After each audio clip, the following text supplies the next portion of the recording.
नमस्कार, जीत पॉइंटर में आप सभी का स्वागत है। कैसे हैं आप सभी लोग? देखिए, घटना चक्र के पूर्व अवलोकन की सीरीज में हम हिस्ट्री सब्जेक्ट कवर कर रहे थे और इसमें हमने शुरू किया था आधुनिक भारत का इतिहास यानी मॉडर्न हिस्ट्री।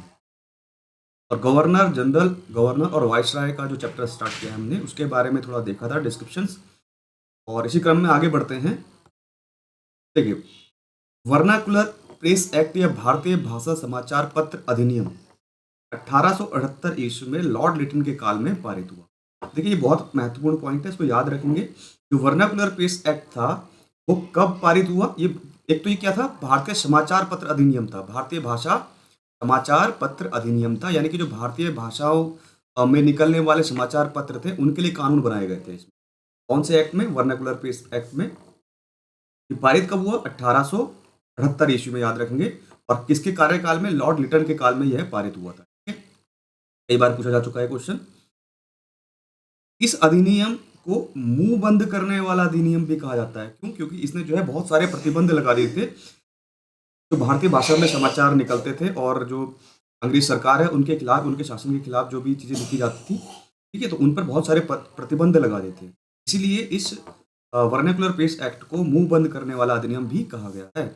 आगे देखेंगे, अर्स्किन पेरी ने इस अधिनियम को विपरीतगामी और असंगत तथा भारत के भावी प्रगति के लिए घातक पग बताया है। ठीक है, देखिए, जैसे स्टेटमेंट आते हैं किसी भी व्यक्ति के, ठीक है, जैसे आर्स्किन पेरी हैं कोई, ठीक है, उसमें रहे होंगे। उनका जो स्टेटमेंट था इस वर्नाकुलर स्पेस एक्ट के लिए, ये जो वर्नाकुलर स्पेस एक्ट आया ये कैसा है? विपरीतगामी और असंगत था। और ये जो भारत की जो भावी प्रगति यानी भारत की भविष्य में प्रगति के लिए घातक पग बताया था। ये किसने दिया था ये स्टेटमेंट? याद रखेंगे, अर्स्किन पेरी। ठीक है, ध्यान रखेंगे दोनों चीज। प्रश्न इस प्रकार बन सकता है कि वर्नाकुलर प्रेस एक्ट के लिए विपरीतगामी और असंगत और भारत के लिए घातक पग किसने बताया? अर्स्किन पेरी ने। तो स्टेटमेंट का विशेष ध्यान रखेंगे, और किसने बोला है, किसके लिए बोला है, क्या बोला है, ये भी याद रखेंगे। आगे देखते हैं, श्री एस एन बैनर्जी ने इसे आकाश से वज्रपात कहा है। ठीक है, देखिए, ये एक और स्टेटमेंट आ गया है। इस एक्ट को, जो वर्नाकुलर प्रेस एक्ट है, इसको आकाश से वज्रपात किसने कहा है? एस एन बैनर्जी ने कहा है। इतना बुरा एक्ट था ये, जो है समाचार पत्रों के लिए लगाया गया था। ये 1878 में लगा, लॉर्ड लिटन के टाइम पे लगा। ठीक है, और इसे मुंह बंद करने वाला एक्ट भी कहा गया। अस्किन पैरी ने इसे विपरीतगामी और असंगत बताया तथा घातक पग बताया भारत के भविष्य के लिए। और एस एन बनर्जी ने वर्नाकुलर प्रेस एक्ट को आकाश से वज्रपात बताया। ठीक है, सर पीसी इल्बर्ट वायसाय की परिषद की विधि सदस्य थे। देखिए, यहाँ पे बात की जा रही है इल्बर्ट की। तो इल्बर्ट थे, वो क्या थे? वायसराय की परिषद में विधि सदस्य थे, यानी कानूनी सदस्य थे, कानून बनाने वाले सदस्य थे। कौन? इल्बर्ट। ध्यान रखेंगे, इन्होंने 2 फरवरी 1883 को विधान परिषद में एक विधेयक प्रस्तुत किया। इसे क्या बोला गया? इल्बर्ट बिल बोला गया। ये ध्यान रखेंगे। तो ये भी आ सकता है कि इल्बर्ट बिल कब आया? 2 फरवरी 1800। इस विधेयक का उद्देश्य था कि जाति भेद पर आधारित सभी न्यायिक अयोग्यताएं तुरंत समाप्त कर दी जाए और भारतीय तथा यूरोपीय न्यायाधीशों की शक्तियां समान कर दी जाए। देखिए, ये इसलिए इंपॉर्टेंट बन जाता है इल्बर्ट बिल, क्योंकि ये जो था भारतीयों के न्याय के हित में था।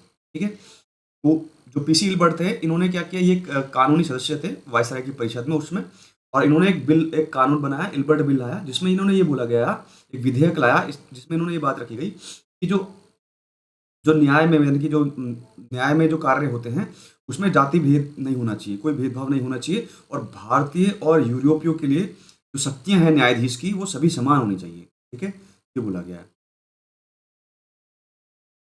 क्योंकि इससे पहले जो है, जैसे जो कानून बनते थे, जैसे मान लो यूरोपियों के लिए कानून, यूरोपियों के लिए कोई न्याय न्याय किया जा रहा है, तो वो यूरोपीय ही देखते थे, और भारतीयों के लिए भी यूरोपीय देखते थे। इसलिए जो है इन्होंने ये बिल लेके आया कि जो न्यायिक शक्तियां हैं वो सभी के लिए समान होनी चाहिए। ध्यान रखेंगे, इसलिए इल्बर्ट बिल महत्वपूर्ण बन जाता है परीक्षा की दृष्टि से। आगे देखेंगे, जैसे ही यह विधेयक प्रस्तुत किया गया, एक बवंडर खड़ा हो गया। बवंडर तो खड़ा होना ही था, क्योंकि ये भारतीयों के पक्ष में था। यूरोपीय लोगों ने इसे अपने विशेषाधिकार पर कुठाराघात बताया। अब यूरोपीय जो है, जो यूरोपीय लोग थे, इन्होंने क्या बताया कि ये हमारे पक्ष में नहीं है। क्यों? क्योंकि हमारा जो भी न्याय है वो कोई भारतीय नहीं देखेगा या न्याय नहीं देगा। समझ रहे हैं बात को? ये इसलिए जो है यूरोपीय जो थे लोग इसमें जो है इन पे अपने लिए कुठाराघात बताया। आगे देखेंगे, लॉर्ड रिपन को ब्रिटिश भारत के वायसरायों में सबसे अधिक उदारवादी माना जाता है। देखिए, लॉर्ड रिपन ने बहुत अच्छे काम किए, इसलिए जो है लॉर्ड रिपन को उदारवादी माना जाता है। देख लेंगे उनके जो महत्वपूर्ण कार्य किए उन्होंने। उन्होंने 100 या उससे अधिक कार्यरत मजदूरों वाली फैक्ट्रियों में काम करने वाली महिलाओं तथा बच्चों के संबंध में कुछ उदारवादी नियम बनाए। तो जो फैक्ट्रियों में मजदूर और बच्चे काम करते थे, उनके लिए इन्होंने कुछ उदारवादी कानून बनाए। जैसे प्रथम फैक्ट्री अधिनियम लेके आई है 1881। ध्यान रखेंगे। तो ये भी प्रश्न बनता है कि प्रथम फैक्ट्री अधिनियम कब आया? 1881 में। और कौन लेके आया? लॉर्ड लिटन लेके आया। देखेंगे 1881 में प्रथम फैक्ट्री अधिनियम आया लॉर्ड लिटन के टाइम पे। इस अधिनियम के तहत 7 वर्ष से कम उम्र के बच्चों के फैक्ट्रियों में काम करने पर रोक एवं 7 से 12 वर्ष के बच्चों की कार्यावधि प्रतिदिन 9 घंटे तथा इन्हें महीने में 4 दिन की छुट्टी का प्रावधान किया गया।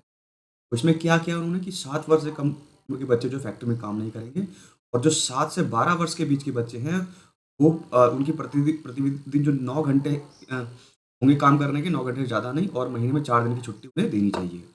ये जो है नया जो फैक्ट्री अधिनियम लेके आए lord lord Lytton 1881। Lord Ripon, sorry, ठीक है, लॉर्ड रिपन का नाम याद रखेंगे। आगे देखते हैं। इसमें सभी मजदूरों के लिए साप्ताहिक छुट्टी की व्यवस्था की गई थी। भाई सभी मजदूरों को जो है सप्ताह की छुट्टी मिलनी चाहिए। लॉर्ड लॉर्ड मेयो के समय में सृजित स्थानीय शासन को वास्तविक स्थानीय शासन बनाने के लिए लॉर्ड रिपन ने उन्हें आवश्यक नियम प्रदान किए। इस कार्य का कारण लॉर्ड रिपन को आधुनिक भारत में स्थानीय शासन का जनक माना जाता है। देखिए, अगर प्रश्न इस प्रकार बनता है कि आधुनिक भारत में स्थानीय शासन का जनक किसे माना जाता है, स्थानीय शासन समझ रहे हैं? स्थानीय शासन मतलब ये ग्राम पंचायत वगैरह। तो ये कौन लेके आए? लॉर्ड रिपन लेके आए। इसीलिए लॉर्ड रिपन को आधुनिक भारत में स्थानीय शासन का जनक माना जाता है। आगे देखते हैं। चार्ल्स मैडकॉफ ने प्रेस पर से प्रतिबंध हटाया। प्रेस से प्रतिबंध लगाने वाले कौन सा एक्ट था? वर्नाकुलर प्रेस एक्ट था, जो कि लॉर्ड लिटन के टाइम पे आया था। लॉर्ड लिटन ने जो है प्रेस पर प्रतिबंध लगाया, और हटाया किसने? चार्ल्स मैडकॉफ। ध्यान रखेंगे, बहुत महत्वपूर्ण नाम है, क्योंकि उन्होंने प्रेस पर प्रतिबंध हटाया, इसलिए इन्हें क्या बोला जाता है? समाचार पत्रों का मुक्तिदाता। ठीक है, तो प्रश्न बनता है कि समाचार पत्रों का मुक्तिदाता किसे कहा जाता है? चार्ल्स मैडकॉफ। आगे देखेंगे। भारत में पुरातत्व सर्वेक्षण संबंधी प्रयास 1784 ईस्वी में कलकत्ता में विलियम जोन्स द्वारा एशियाटिक सोसाइटी की स्थापना की। पहला तो प्रश्न ये बनता है कि एशियाटिक सोसाइटी की स्थापना किसने करी? विलियम जोन्स ने करी थी। ठीक है, ध्यान रखिए। और कब की? 1784 में। और इसकी स्थापना के साथ ही जो है भारत में पुरातत्व सर्वेक्षण संबंधी कार्य शुरू हो गए थे। पुरातत्व मतलब जो पृथ्वी के अंदर जो चीजें हैं उनको खोद कर, मतलब उनको खनन करके निकालना, उन पुरातत्व चीजों को निकालना, उनके बारे में जानकारी लेना, इन्हें पुरातत्व सर्वेक्षण बोलते हैं। ये विलियम जोन्स के टाइम पीरियड में स्टार्ट हुआ था 1784 में एशियाटिक सोसाइटी की स्थापना के साथ। आगे देखेंगे। 1861 ईस्वी में लॉर्ड कैनिंग द्वारा अलेक्जेंडर कनिंघम को प्रथम पुरातात्विक सर्वेक्षक नियुक्त किया गया। प्रश्न इस प्रकार बनता है कि भारत में प्रथम पुरातात्विक सर्वेक्षक कौन था? तो अलेक्जेंडर कनिंघम का नाम आता है। ध्यान रखेंगे, अलेक्जेंडर कनिंघम। और किसने बनाया था इन्हें? कैनिंग ने बनाया था 1861। आगे देखेंगे। 1871 ईस्वी में पुरातात्विक सर्वेक्षण को सरकार में अलग विभाग बनाया गया, और 1871 में जो है ये प्रश्न बन सकता है देखिए कि पुरातात्विक सर्वेक्षण विभाग को अलग से एक विभाग बनाया गया 1871 ईस्वी में। लॉर्ड कर्जन के कार्यकाल में के दौरान वर्ष 1901 में भारतीय पुरातत्व सर्वेक्षण को एकीकृत एवं केंद्रीकृत स्वरूप देते हुए जॉन मार्शल को इसका नया महानिदेशक नियुक्त किया गया। अब इसे जो है जो ये पुरातत्व सर्वेक्षण विभाग बना था, इसको क्या किया? केंद्रीकृत कर दिया गया। कब? 1901 में। ये ध्यान रखेंगे, 1901 में किया गया केंद्रीकृत, और जो है जॉन मार्शल को, ध्यान रखेंगे, इसका नया महानिदेशक बनाया गया था 1901 में। आगे देखेंगे। प्राचीन स्मारक संरक्षण अधिनियम 1904। पहले तो प्रश्न ये आता है कि प्राचीन स्मारक जो अधिनियम संरक्षण अधिनियम आया वो कब आया? 1904 में आया। और किसके टाइम पीरियड में आया? लॉर्ड कर्जन के टाइम पीरियड में आया। और इसने पहली बार ऐतिहासिक इमारतों की सुरक्षा एवं मरम्मत की ओर ध्यान देते हुए अब जो है 50,000 पाउंड की धनराशि का आवंटन किया। इतना ध्यान रखेंगे। प्राचीन स्मारक संरक्षण अधिनियम कब आया? 1904 में। किसके टाइम पीरियड में? लॉर्ड कर्जन के टाइम। आगे देखेंगे, गोपाल कृष्ण गोखले ने करजन के प्रशासन की तुलना मुगल सम्राट औरंगजेब से की। ये ध्यान रखेंगे, देखिए करजन, ठीक है, 1905 में इसने बंगाल का विभाजन करवाया था करजन ने, ठीक है, ये ध्यान रखेंगे। तो गोपाल कृष्ण गोखले जी ने जो है करजन की तुलना किससे करी थी? करजन के प्रशासन की मुगल सम्राट औरंगजेब से की थी, रखेंगे।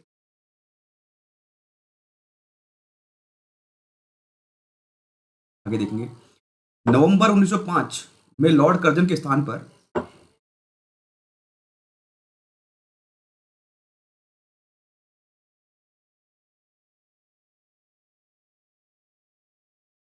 लॉर्ड मिंटो को भारत का वायसराय बनाया गया, ठीक है। लॉर्ड कर्जन के बाद जो है कौन आया? लॉर्ड मिंटो आया, कि 1905 में भारत का विभाजन हो गया था। तथा जॉन मॉर्ले को भारत सचिव नियुक्त किया गया था। इनके द्वारा किए गए सुधारों को मार्ले मिंटो सुधार कहते हैं, ठीक है। बहुत महत्वपूर्ण है, आता है 1909 ईस्वी का जो है अधिनियम आता है, ठीक है। इसमें कहते हैं मॉर्ले क्या थे? जॉन मॉर्ले ये भारत सचिव थे, और मिंटो क्या थे? वायसराय थे। ये भी पूछा जाता है कि मार्ले क्या थे? सचिव थे, भारत सचिव, और मिंटो क्या थे? वायसराय थे। और इन्होंने जो है एक सुधार लेके आया, सुधार बोला जाता है लेकिन इसमें कुछ कानून थे भारत के लिए 1909 ईस्वी में, ठीक है। इसको जो है मार्ले मिंटो सुधार भी कहा जाता है, और इसको हम जो है कॉन्स्टिट्यूशन में पढ़ चुके हैं, यानी संविधान में। इस अधिनियम के द्वारा मुसलमानों के लिए पृथक मताधिकार और पृथक निर्वाचन क्षेत्रों की स्थापना की गई। देखिए इन्होंने क्या किया, मुस्लिमों के लिए एक पृथक मताधिकार की जो है व्यवस्था कर दी, पृथक निर्वाचन क्षेत्र की। इसीलिए इसको क्या बोलते हैं, सांप्रदायिकता का जनक भी कहा जाता है मॉरल मिंटो सुधार, ठीक है, या मिंटो को भी। अलग धर्म के लिए, यानी मुसलमानों को अलग करने के लिए, भारत से एकता खत्म करने के लिए इन्होंने एक पृथक निर्वाचन क्षेत्र की व्यवस्था कर। वायसराय लॉर्ड हार्डिंग के समय भारत की राजधानी का कलकत्ता से दिल्ली स्थानांतरण किया गया। देखिए पहले भारत की राजधानी कहाँ थी? कलकत्ता, और कलकत्ता से फिर ट्रांसफर कहाँ की गई? दिल्ली। इसके टाइम पीरियड में की गई, पूछा जाता है लॉर्ड हार्डिंग के टाइम पीरियड में ये ट्रांसफर की गई, इसका ध्यान रखेंगे, ठीक है। वायसराय लॉर्ड हार्डिंग ने 1911 ईस्वी में जॉर्ज पंचम और महारानी मैरी को भारत बुलाया, तो दिल्ली में भव्य दरबार का आयोजन किया, ठीक है, जिसे दिल्ली दरबार के नाम से जाना जाता है। देखिए जब 1911 में क्या किया, जॉर्ज पंचम और महारानी मैरी को बुलाया गया दिल्ली दरबार में, ठीक है। दिल्ली दरबार उसको बोला, तीसरा दिल्ली दरबार बोला जाता है कब? 1911 में, ठीक है? और किसने बुलाया था? लॉर्ड हार्डिंग ने बुलाया था, ये ध्यान रखेंगे। इस दरबार में बंगाल विभाजन को रद्द कर दिया गया और राजधानी के स्थानांतरण की घोषणा की गई। 1905 में कर्जन के टाइम पे बंगाल विभाजन लगाया गया। बंगाल विभाजन होने के बाद जो है आंदोलन जो है बहुत तीव्र होने लगे, इसलिए जो है कर्जन को हटाकर मिंटो को वायसराय बनाया गया, ठीक है? मिंटो को वायसराय बनाया गया। फिर इसने क्या किया, जो है एक तो को विभाजित करने के लिए बंगाल में इसने क्या किया, 1909 में इन्होंने जो है मार्ले मिंटो ने 1909 में एक अधिनियम लेके आए और जो है मुसलमानों के लिए पृथक निर्वाचन की व्यवस्था कर दी, ताकि सांप्रदायिकता फैल जाए। उससे और जो है सांप्रदायिकता फैलने की वजह और आंदोलन होने लगे, और फिर जो है 1911 में जो है इन्हें बंगाल जो विभाजन था उसको वापस लेना पड़ा, ठीक है। तो 1911 में जो है 1905 में बंगाल विभाजन किया, 1911 में बंगाल का विभाजन वापस लेना पड़ा। और इसके टाइम पीरियड में, हार्डिंग के टाइम पीरियड में उन्होंने जो है जॉर्ज पंचम और महारानी मैरी को बुलाया दिल्ली दरबार में, ध्यान रखेंगे। और इसी समय इन्होंने क्या किया, कलकत्ता से जो बंगाल में जो है आंदोलन हो रहे थे, इसलिए इन्होंने राजधानी जो है को सुरक्षित रखने के लिए कलकत्ता से दिल्ली स्थानांतरित कर दिया। इस तरीके से याद रखेंगे, है? कलकत्ता से दिल्ली स्थानांतरित करने का कारण इनका यही था कि बंगाल विभाजन के कारण बहुत सारे आंदोलन होने लगे थे। 1911 में कलकत्ता से राजधानी दिल्ली स्थानांतरित की गई, ठीक है। अब देख लेते हैं कुछ क्वेश्चंस, देख लेते हैं प्रीवियस में आए हुए इससे संबंधित। पहला प्रश्न है, निम्नलिखित कथनों पर विचार कीजिए। पहला है, रॉबर्ट क्लाइव बंगाल के प्रथम गवर्नर जनरल थे। अ, बंगाल के प्रथम गवर्नर जनरल गलत है। विलियम बेंटिक भारत के प्रथम गवर्नर जनरल थे, ठीक है, बिल्कुल सही बात है। ये जो है यहाँ पे केवल दो सही होगा, पहला क्वेश्चन गलत है। बंगाल के पहले गवर्नर की बात करेंगे तो रॉबर्ट क्लाइव है, और सिर्फ बंगाल के प्रथम गवर्नर की बात करेंगे, गवर्नर जनरल नहीं, और प्रथम गवर्नर जनरल की बात करेंगे तो कौन बनेंगे? Lord William Bentinck. ये पहले पढ़ चुके हैं, टू राइट आंसर होगा। वारेन हेस्टिंग्स को 1774, सॉरी हाँ, बंगाल का प्रथम गवर्नर जनरल नियुक्त किया गया था 1833 ईस्वी में। लॉर्ड विलियम बेंटिक को भारत का प्रथम गवर्नर जनरल चूज किया गया, ठीक है। तो बंगाल का जो है प्रथम गवर्नर जनरल कौन बने? वारेन हेस्टिंग्स बने थे, क्योंकि पहले बंगाल के गवर्नर का पोस्ट हुआ करता था रॉबर्ट क्लाइव के टाइम पे। रॉबर्ट क्लाइव पहले बंगाल के गवर्नर थे, उसके बाद बंगाल जो रेगुलेटिंग एक्ट आया था 1776 में, उसके तहत 1774 में बंगाल का गवर्नर जनरल बनाया गया वारेन हेस्टिंग्स को, और 1833 में लॉर्ड विलियम बेंटिक को भारत का प्रथम गवर्नर जनरल बनाया गया, तो लॉर्ड विलियम बेंटिक। ठीक है, रॉबर्ट क्लाइव बंगाल का पहला गवर्नर नियुक्त किया गया था, ठीक है, ध्यान रखिए। आगे देखिए प्रश्न संख्या 2, भारत के प्रथम गवर्नर जनरल कौन थे? तो हम देख चुके हैं इसमें रॉबर्ट क्लाइव प्रथम गवर्नर थे बंगाल के, और वारेन हेस्टिंग प्रथम बंगाल के प्रथम गवर्नर जनरल थे। लॉर्ड मेयो, लॉर्ड डलहौजी के टाइम पीरियड तो बहुत पीछे जा चुका है, तो इसमें से कोई नहीं है। अगर बात करेंगे प्रथम गवर्नर जनरल की तो कौन थे? William Bentinck. भारत की, भारत के प्रथम गवर्नर विलियम बेंटिंग आएगा।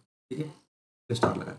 आगे देखेंगे प्रश्न संख्या 3, भारत का प्रथम गवर्नर जनरल कौन था? तो अभी हम देख चुके हैं भारत का प्रथम गवर्नर जनरल कौन था। इसमें में से कोई नहीं, क्योंकि लॉर्ड विलियम बेंटिंग जो है भारत के प्रथम गवर्नर जनरल जनरल बने थे। प्रश्न संख्या 4 देख लेंगे। निम्नलिखित घटनाओं पर विचार कीजिए। क्लाइव का पुनः भारत आगमन, इलाहाबाद की संधि, बक्सर का युद्ध, वॉरेन हेस्टिंग्स का भारत गवर्नर बनना। अच्छा, तो सीरीज में लगाना होगा, देख लेते हैं ये घटना। देखिए क्या क्या है। क्लाइव का पुनः भारत आगमन, इलाहाबाद की संधि, बक्सर का युद्ध, वॉरेन हेस्टिंग्स का भारत गवर्नर बनना। वैसे देखा जाए तो देखिए बक्सर का युद्ध हुआ 1764 में, और इलाहाबाद की संधि देखेंगे तो 1765 में, और वारेन हेस्टिंग्स भारत का गवर्नर जनरल बने 1773 में। सबसे लास्ट में क्लाइव की बात की जा रही है, देख लेते हैं फिर। इससे बीच में एक क्लाइव आए थे तो दोबारा बने थे, देख लेते हैं।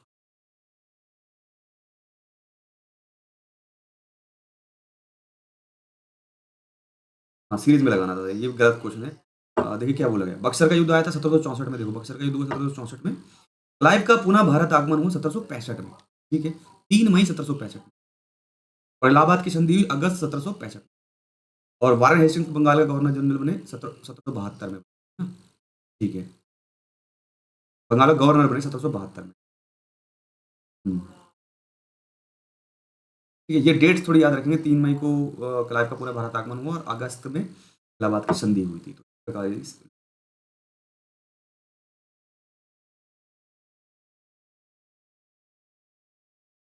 देख लेते हैं इसमें और कितने क्वेश्चन हैं, नहीं तो ये लंबा हो जाएगा वीडियो।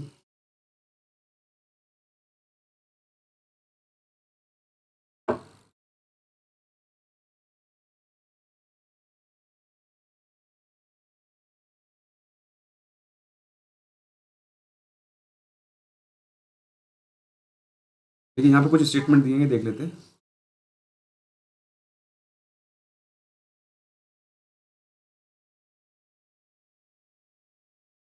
प्रश्न संख्या 5 है,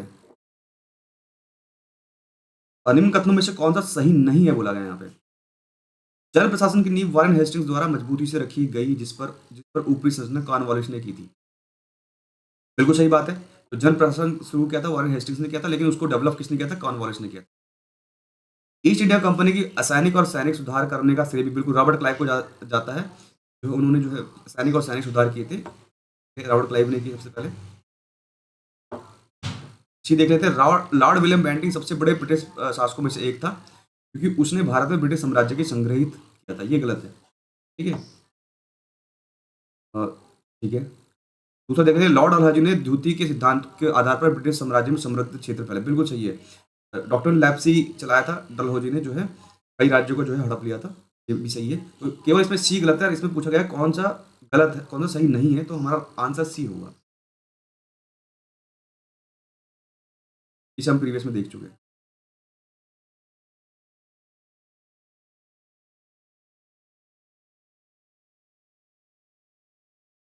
प्रश्न संख्या 6 देख लेते हैं। भारत में ब्रिटिश साम्राज्य का संस्थापक कौन था? भारत में ब्रिटिश साम्राज्य के संस्थापक लॉर्ड क्लाइव को माना जाता है। 1757 का प्लासी का युद्ध था इन्होंने, और ब्रिटिश शासन की नींव रखी थी। प्रश्न संख्या 7 देखेंगे। अंग्रेजों के विरुद्ध बनारस विद्रोह का नेतृत्व किसने किया था? यहाँ पे बोला जा रहा है अंग्रेजों के विरुद्ध बनारस विद्रोह किसने किया था? राजा चेत सिंह ने किया था। ध्यान, राजा चेत सिंह ने बनारस विद्रोह किया। अब बनारस विद्रोह राजा चेत सिंह द्वारा 1781 ईस्वी में किया था। इस विद्रोह में तत्कालीन गवर्नर जनरल कौन थे? वारेन हेस्टिंग्स थे। हाँ। प्रश्न संख्या 8, कलकत्ता में एशियाटिक सोसाइटी की स्थापना के समय बंगाल का गवर्नर जनरल कौन था? जो है लॉर्ड वारेन हेस्टिंग्स। 1784 में जो है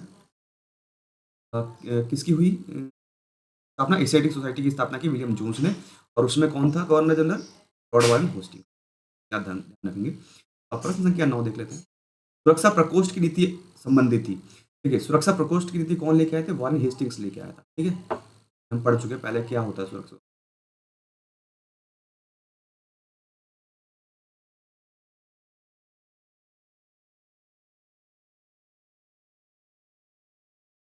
प्रश्न संख्या 10 देखते हैं। रिंग फेंस नीति का संबंध इनमें से किससे है? रिंग फेंस मतलब वही है सुरक्षा प्रकोष्ठ। इसका सीधा-सीधा मतलब ये क्या होता है, मान लीजिए इनका यहाँ पे राज्य है, तो यहाँ पे कुछ ऐसे राज्य स्थापित कर लेते हैं भारतीय राजाओं के, जो इनके मित्र बने रहे और इनसे आपस में रहिए समझौते करते रहे, ताकि जो बाहर से और जो शक्तियाँ अटैक करें, वो ना कर पाएँ। इसी को इन्होंने रिंग फेंस या सुरक्षा प्रकोष्ठ की नीति अपनाया बोला गया है। और ये किसके टाइम पीरियड में हुई थी? वारेन हेस्टिंग्स ने की थी। ये राइट आंसर है। प्रश्न संख्या 11, और निम्नलिखित में से किसने बंगाल में द्वैध शासन प्रणाली को समाप्त किया था? देखिए, बंगाल में द्वैध शासन प्रणाली को समाप्त किया था वारेन हेस्टिंग्स ने। ठीक है, देखिए वारेन हेस्टिंग्स ने जब रेगुलेटिंग एक्ट आया था 1773 में, सॉरी। और द्वैध शासन बंगाल में शुरू किसने किया था? रॉबर्ट क्लाइव ने।